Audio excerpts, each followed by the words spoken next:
So whoever's first, go ahead. Matt Lauder, man, consistent. It feels like he's been the most consistent piece of the passing game this year. Run fits too. Just, you know, what you're seeing kind of week in, week out from that position of Matt Lauder. Well, Matt's, Matt's a good all-around player, but there's room. To be honest, he's been a little bit up and down. I mean, he's had really good blocking games. He's had really good receiving games, and I think there's more there. I think he can be better in both still, and like all of our guys, they're working to get better every week. How would you rate the O-line's play the last couple of games? How would I rate the O-line's play? Well, how would I rate them? Let's see. I don't know. Good enough to be 8-1 or whatever our record is, but. You just had some guys go down with injuries and stuff, and just kind of continuing to have to fill in those. Yeah. I mean, we played without 3 starters at times this year, so you know the fact that it's hard to have depth at that position, and also we're basically on our 3rd center right now. We're rotating 2 guys at right guard. A week ago, we rotated 2 guys at right tackle. The stalwarts there are 66 and 77. Those 2 guys are playing at a all-conference level, a caliber level. 2 really good players, and we have to like everything else. You gotta play to your strengths and hide your weaknesses. A lot's been talked about this year about how Maddox has, put it on himself to just improve every week. And, I'm sure you're not surprised that he came out and, said, this was one of his worst games he's played here. What have you seen in the way he's responded since Saturday's game? Well, I haven't really seen him that much since Saturday, to be honest with you. We kind of go our separate ways till this afternoon, and we'll connect more here this afternoon. But that doesn't surprise me that he said that. But, Maddox, he did a lot of good things in that game. I mean, some of the things he did running the football, was helped us a lot in the running game. The quarterback run game, the keep, the QB draw, the speed option that we scored on. He's doing some good stuff out there. The passing game, you'd be surprised if you really looked at all those passes. Sure, Mad Dog, he threw that interception. That was on him all the way, and sure he would own that. But we had a couple drops, we had a couple missed protections, we had a couple routes run the wrong way, and the quarterback's the one that's left holding the ball on all those. So we have to be better across the board in the pass game. That starts with me, obviously. With just one wide receiver getting catches in that game, is that just a product of the defense you're getting, a product of the game itself? Or I'm sure you'd rather have more wide receivers. Yeah, we need to get our wideouts more involved for sure. But you say only one caught it. How many dropped? Are we counting those 2 or? You guys are going to find whatever we did wrong and beat that up. Remember, the object of the game is to get 1 more point than the other team, and we did fine in that respect. When it comes to Ashton, I don't care how often you give him the ball, but you go, what is it? It's like 34, 36, 33, and 36 touches.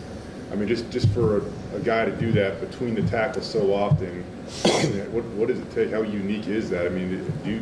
I'm assuming in the NFL, but heck, that 140 touches in 4 games, that's probably been a long time since something like that happened. But how unique is that?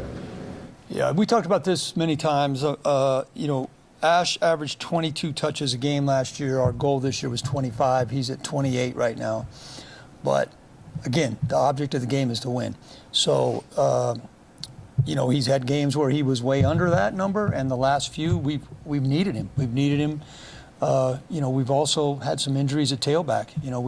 We've lost our second and third tailbacks have been gone for most of the season, and God bless the guys who have stepped up to fill in. But it's like other positions. You got to do what you got to do to win the game. And you asked me what I would say about it. I would say that guy's a pretty good football player. That's what I'd say. Along those lines, how nice was it to get Breezy back? And Spencer was saying he's working his way back in there. Once he gets fully back in there, how much can he help this offense? Yeah, he can definitely help. And he had his best week of practice, really, to be honest, since fall camp. He just has been banged up. It's nothing he did wrong. No one's mad at a guy for being hurt. But it just, at this time of the season, he's missed a lot of football, and it takes some time to get back. And he had a couple good plays in the game, and he had a couple not so good in the game, and that's probably to be expected, just based on how much time he's missed. We talked a little bit about development last week with the quarterback position, and for a kid like Maddox not to get down on himself. Like, how much time or effort do you need to kind of put into that, and is it hard for him to flush things? No, I don't think it's hard. I think once, the players are off on Sunday, they started back today lifting. We start back with the players this afternoon. I think it's, once they get back, everybody gets back together today. We have a walkthrough. We have meetings this afternoon. And you start focusing on the next opponent. I know Mad Dog was up there meeting with Coach Cooper this morning, looking at some of the early game plan stuff. I think it's at this time of year we have a lot to play for, and we should enjoy playing for it. And at some point you got to get over it, the 24-hour rule, and you got to get on to the next. And nobody should be too disappointed. We won the game. I asked Spencer about play calling earlier on, and attack. And earlier this season, Maddox has a negative play, and you go deep twice.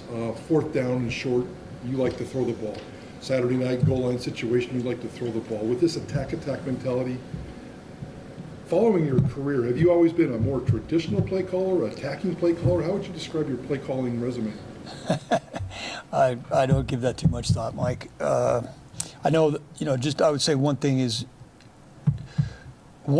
going to the NFL humbles you a lot as far as some of the chances you took as a younger man. We did some things at several stops before that might not have been the soundest. And I'm way more into being sound. Like we know where our protection is. We know how we're protecting everything, and we're not hanging out in protection. Now that doesn't mean we won't get beat. It doesn't mean we won't give up a sack, but we're going to have our bases covered based on what our opponents do. Just because that's just one thing. If you don't do that in the NFL, you're gonna get killed, or you're gonna get your quarterback killed. So are we seeing this combination of like sound, but with an attack mentality? Is that fair, and how would you describe that? Or I don't know that I would put a label on it. We have plays by situation every week, and we don't always get to all those plays. I like to have a couple of things in my hip pocket. So, by every situation has a analytics, I guess would be a word you could use, an analytics number of how much it comes up in a game. And, we're trying to get off to fast starts, which we've done a pretty good job of that. We did a great job of that the other night. Unfortunately, we hit some speed bumps in the middle, but trying to get off to a good start, but yet you're still trying to save a few things for the second half or for when you really need them. We asked last week about Maddox in the run game, but I know some of it's not called, whatever, it just happens, but how enticing is it? How good is he as a runner, and how do you look at that possibly being something you can continue to incorporate moving forward? Yeah, he's doing a good job as a runner. One thing he's going to have to do better is learn when to go out of bounds. He took a couple hits that were he doesn't need to take. Two of them in the low red zone that he wasn't going to get in, and so getting, whether we were on the 2-yard line or the 1-yard line, he could save that heavy lifting for Ashton, but. He did a really good job with the zone read stuff. The one that he pulled and ran around the left end for an 18-yard run. We knew they were going to try to chase down our mid zones, and we'd seen that on film, exactly that pressure. And that was Coach Potter schemed that up to have Mad Dog pull it, and he did a really good job. And it's definitely helping us for sure. You have to take advantage of it. If you don't use your quarterback a little bit, defenses tee off even more than they already are on our run game. Did you already know from the first time or whatever that he was a capable runner, or has he impressed you at all with what he's done? Yeah, he has impressed me. I know he hit over 20, I think it was a week ago on the GPS, which that surprised me. I would have never thought he could run that fast, but he did. He made it over 20 miles an hour, and he'll probably never let us forget it. You built a San Jose State team with 16 interceptions, I think second most in the nation. When you see that, do you plan and scheme to maybe throw the ball less, be a little bit less careful, or do you just trust the players to not throw an interception. Yeah, you got to trust your players to not throw interceptions, and they do a really nice job playing the ball in the air. They are the biggest drop 8 team that we have played, meaning rush 3, drop 8 at a higher rate than other teams. Makes those windows a little bit smaller, and they've got a couple guys that are good at getting after the ball when it's in the air. So that's been something that's kept them in a lot of games. They do a good job of mixing their fronts, mixing their coverages. They got a lot of different varieties of drop 8. They're not always play the same thing. So every week's a new challenge, and this is no exception. I'm not sure if you know Kenny and Matolo at all, but just going from just his perspective, a triple option team to being a regular team, what's it like as a coach having to adjust the style like that? Yeah, no, that's impressive. The only game that I watched them on TV was the Washington State game, which was the double overtime game. That was a really fun game to watch, and I was very impressed with obviously their wide receiver and the way they threw the ball around that night. And I'm now watching all their games on defense, and I didn't realize that they were as diverse as they are on defense. They give you a lot of different groups, and but yeah, hats off to Coach. He, San Jose hasn't typically been a football powerhouse, but if you look at what they've done this year, they've been right there in every game. They could easily be 8-1 or 9-1. The season's a grind. What's your most enjoyable part of the week? Is it game planning? 12:46 on Monday. I know that one. No. But what kind of is it for you? And is the answer different from college to the NFL? And that part's the same. It's just such an up and down because at the beginning of the week, it just seems like a insurmountable to get all the film watched, get it organized, get the game plan put together. And Tuesdays and Wednesdays, your hard practice days. Thursday and Friday, you polish it up. Saturday, you play the game. You go in the locker room. You take a big exhale. You're happy. You go home.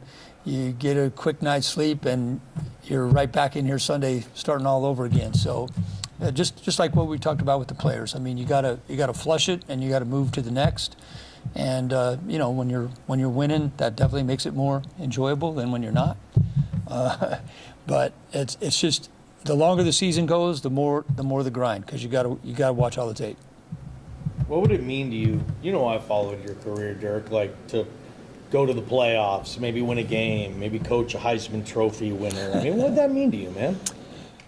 Well, I think it just would mean a lot for Boise State football, number one. I mean, I go back a long way with Boise State. Go back to when I played on the green turf at that time, Highland versus Bora, and there are 5,000 or 6,000 people in Bronco Stadium, and a full house was 19,000, and now to see 37,000 in there, that was so cool the other night with the blackout and with the lights and everything. It was such an awesome look for the stadium. And just to see, Boise State from winning a national championship in 1AA in 1980, winning in Division II to 1AA to Division I to the Fiesta Bowl wins, and now the first year of the college playoff. It's just, this program has been so resilient and high expectations from the fans and the media, and obviously that's permeated itself into the players and the coaches, and it would be very cool, either one of those things. But all we got to do, Spencer does an awesome job of keeping these guys on. It's handle our business this week. That's all we can worry about. Great, thanks, guys. All right. Thanks.